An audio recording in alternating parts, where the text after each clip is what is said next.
Hi, everyone. Dr. Will here. And I want to share something with you that just happened to me this weekend. And I'm always humbled when I realize the power of some of the technology I get the joy of teaching other people. And it really humbles me when I get the unique opportunity to apply it to myself and see it work in a different way. For years, I've been talking about the questions you ask yourself in the morning, as my dear friend Tony Robbins talks about. The questions you ask yourself in the morning and throughout the day focuses your brain, as he would say, as I'd say, your reticular activating system. By asking a question, your brain looks for an answer and it will find it. And so, when you train your reticular activating system to find something for you, it'll find it in the real world. Lately, for some reason, I'm seeing Corvettes everywhere I look. I've told my reticular activating system this is important to me, especially a certain color and a year model or a make model, as they call it, for Corvettes. But this weekend, late last week, I had the unique opportunity because I am the luckiest man in the world, or one of the luckiest men in the world. I got to go to a seminar, a 2-day seminar sponsored by the Florida Psychological Association, so I could get my continuing education units to renew my psych license. That'll also be good for California. Most of it will be good for California. And we have mandatory things we have to take, which is interesting. But sometimes when you go to these, you're thinking, my God, I better fire up the coffee. It's going to be like pulling teeth. And if you go in with a bad attitude, of course, your reticular activating system will find it. The facility's not what you hoped, or this or that or the other thing. So I made an effort, because I teach this, two interesting things. I made a conscious effort that as I was getting up and driving up there, I drove up that morning, took about an hour and a half, I kept repeating to myself, how can I enjoy today? How can I learn things that I can apply in my life and the lives of my students and my colleagues and that? What can I do here that's really cool? And I would ask, how can I meet some really cool people? So I kept asking myself those questions. And so when I got to the seminar, it was rather interesting. First, I had trouble finding it, but I kept asking myself, how can I reframe this having trouble finding it in the fact that I'm looking for something that's hard to find, because it's like a needle in a haystack. It's like that gold nugget that you have to dig for. So as I was asking these questions, when I finally got there and I got in, of course, they had delicious buffet set up for us, or snacks and stuff, and coffee. So I'm drinking my coffee and I'm talking with people, and I had a really good time. And at the same time, I've been teaching something I'm having so much fun teaching right now, and it's a master trainer's course. And so for the first 4 weeks, all I focused on are some very basic things on how you learn, how you teach, how to do this, how to do that.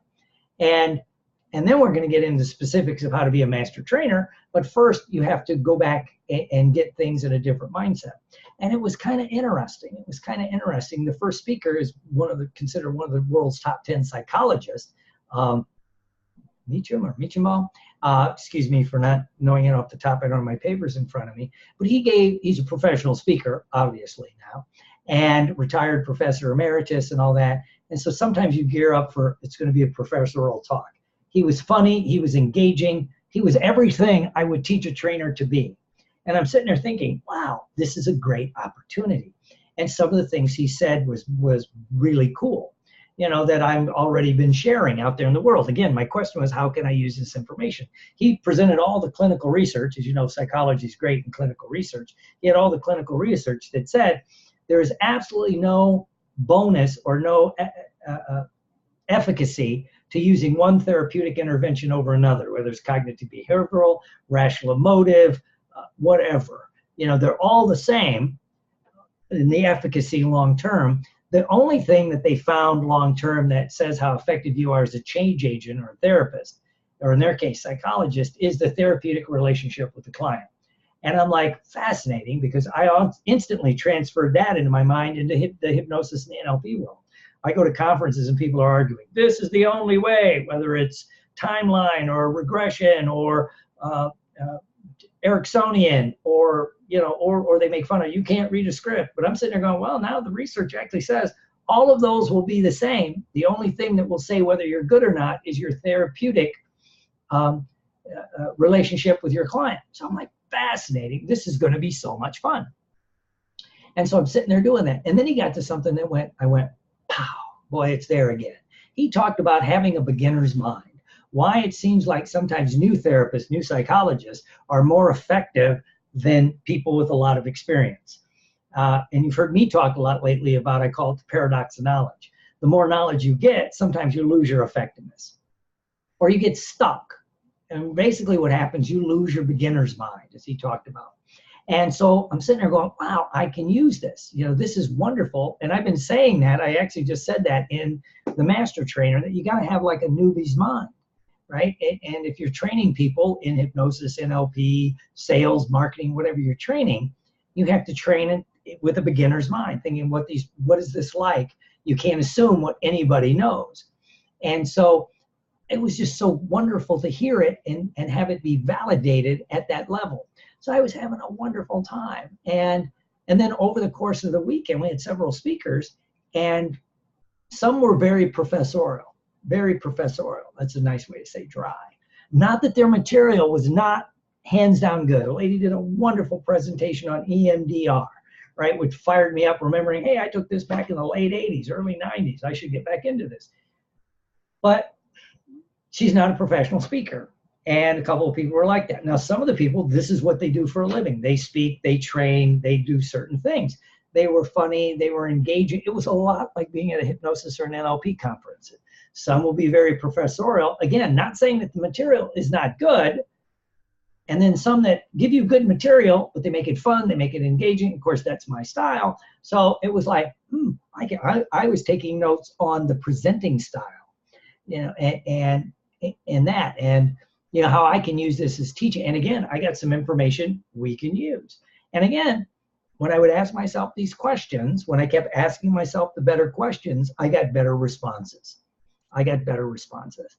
And I was at one seminar, and it had a whole section on psychotropics, neuropsychotropic medication and their interactions and this and that. And of course, my first thing is I defaulted to, I shouldn't be in this room. This isn't my expertise.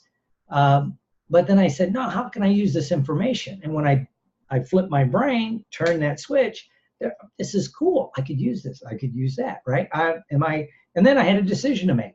You know, when you look at the levels of learning, unconscious incompetence, you don't know what you don't know. When I got to this level, I got conscious incompetence. I realized how much I really don't know about the new psychotropic medications.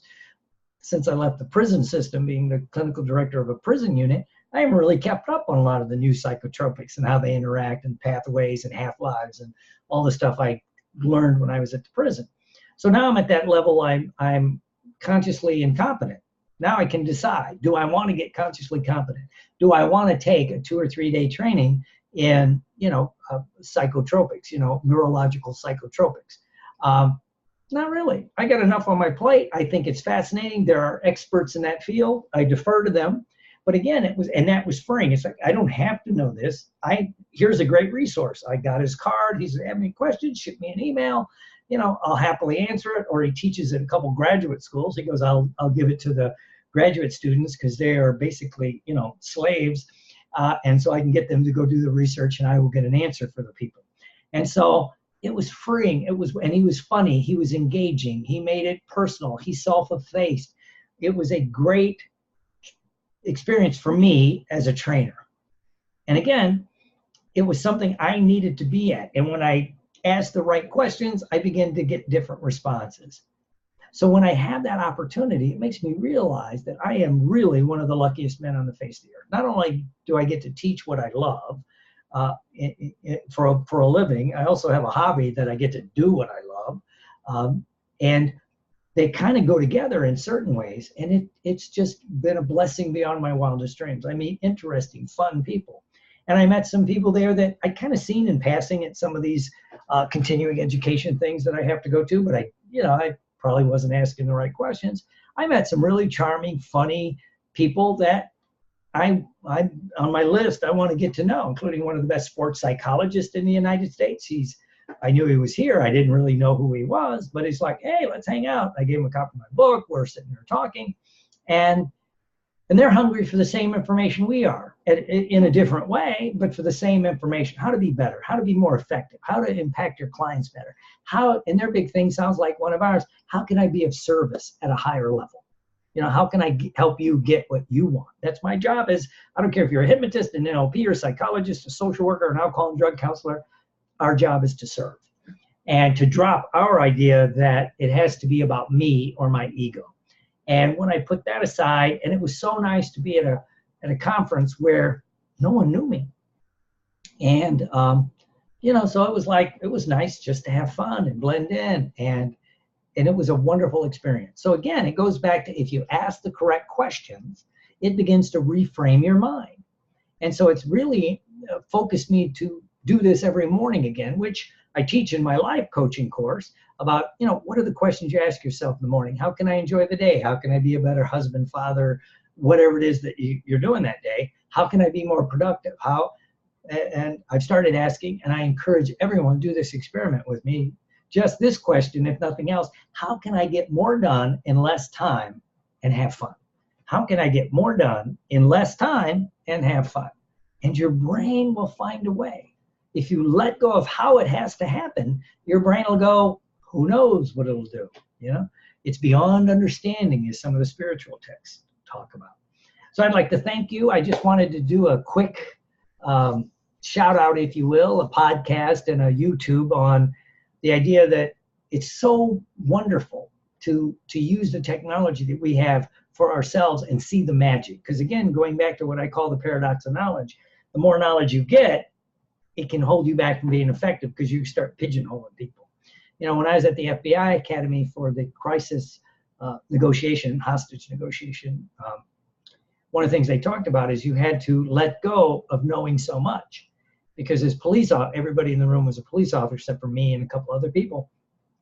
They're there to solve a problem.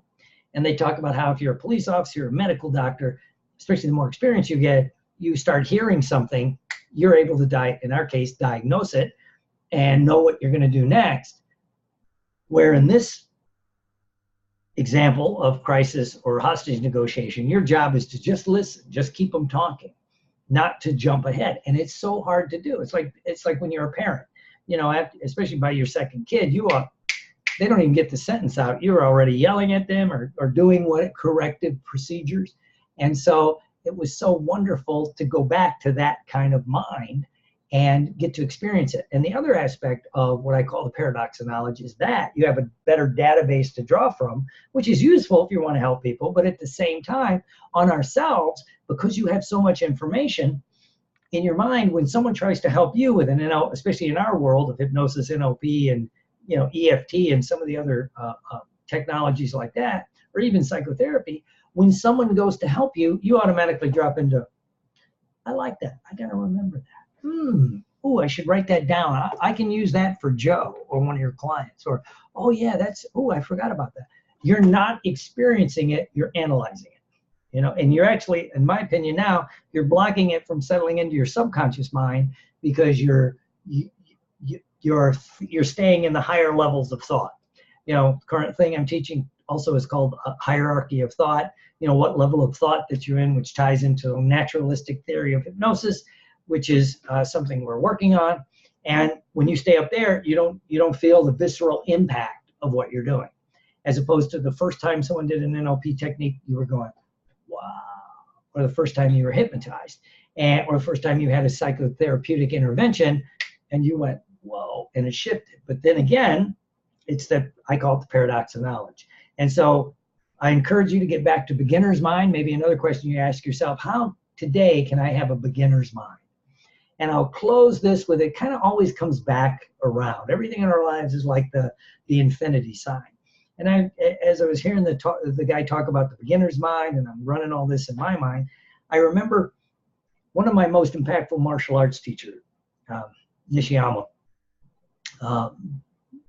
He was from Shotokan, the Shotokan organization.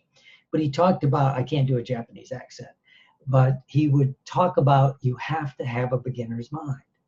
when you get your black belt, your goal is to wear it so much and tie it so often, you rub all the color off and you become a white belt again. That's when you're learning. And he kind of phrased it as a beginner's mind. You got to come into everything as a beginner. Don't automatically assume you know, or that, oh, this is just like. Just have a beginner's mind. So again, I encourage you to ask a couple questions, including, how can I, have fun today? How can I, have a beginner's mind today? How can I get more done in less time and have more fun today? So I'd like to hear some feedback. If you do this, just ask, kind of take a quick, you don't have to do a formal big meditation, just a few deep breaths, think about that, let it go, and then start your day. Because your brain is that servo mechanism. It's always looking. Yeah, I could see that 2012 dark red Corvette with the tan leather interior. Yeah, I saw it way out of my peripheral vision, right? So it's kind of interesting. So let it work. So I look forward to sharing this information with you. Please get back in touch with me. Let me know how it's going. Follow me on the YouTube or sign up for the podcast.